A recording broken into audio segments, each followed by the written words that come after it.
नमस्कार, मैं नवीन कुमार। आइए डालते हैं एक नज़र आज की खबरों पर।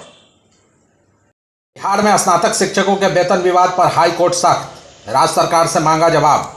पटना हाई कोर्ट की एकल पीठ ने शिक्षकों के वेतन को लेकर स्नातक स्तर प्रशिक्षित शिक्षक संघ की याचिका पर सुनवाई की। इस मामले में कोर्ट ने राज्य सरकार को जवाब दाखिल करने का आदेश दिया है।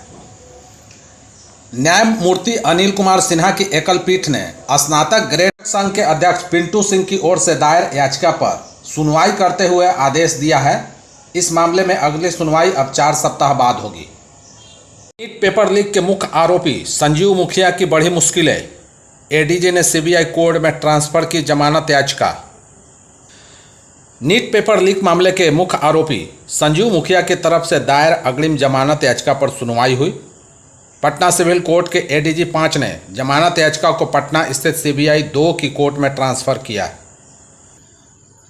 बता दें कि अभी भी पेपर लीक का मास्टरमाइंड संजीव मुखिया फरार है और उसकी तरफ से अग्रिम जमानत की याचिका दायर की गई है। नीट पेपर लीक मामले में बिहार पुलिस संजीव कुमार उर्फ संजीव मुखिया उर्फ लूटन की तलाश कर रही है। संजीव मुखिया पेपर लीक गिरोह को नालंदा से ही ऑपरेट किया करता था। पौधारोपण कार्यक्रम का आयोजन, सड़क किनारे लगाए गए सैकड़ों फलदार, औषधीय व छायादार पौधा।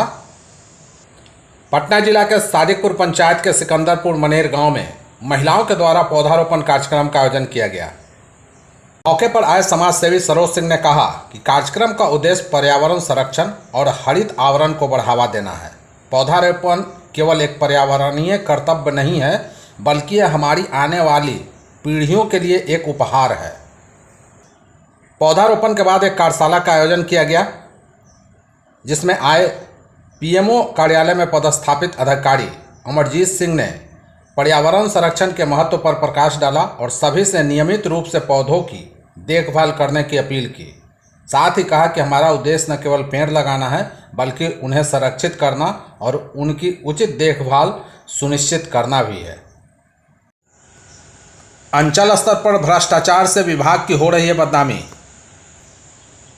राजस्व एवं भूमि सुधार मंत्री डॉक्टर दिलीप कुमार जायसवाल ने स्वीकारा है कि बिहार में अंचल स्तरीय कार्यालयों में दाखिल खारिज समेत जमीन से जुड़े अन्य कार्यों में भ्रष्टाचार व्याप्त है। राजस्व कर्मचारी और उनके नीचे स्तर के मुंशी और दलालों ने भू माफियाओं के साथ मिलकर स्थिति को गंभीर बना दिया है। गरीब लोगों के भी कोई काम बिना पैसे लिए नहीं हो रहे हैं। अंचल स्तर पर हो रहे इस भ्रष्टाचार से विभाग की बदनामी हो रही है, इसलिए सभी अपर समाहर्ता इस भ्रष्टाचार को रोकने में मदद करें। मजबूत इच्छा शक्ति से इस समस्या को ठीक किया जा सकता है। 8वीं अनुसूची में हो शामिल।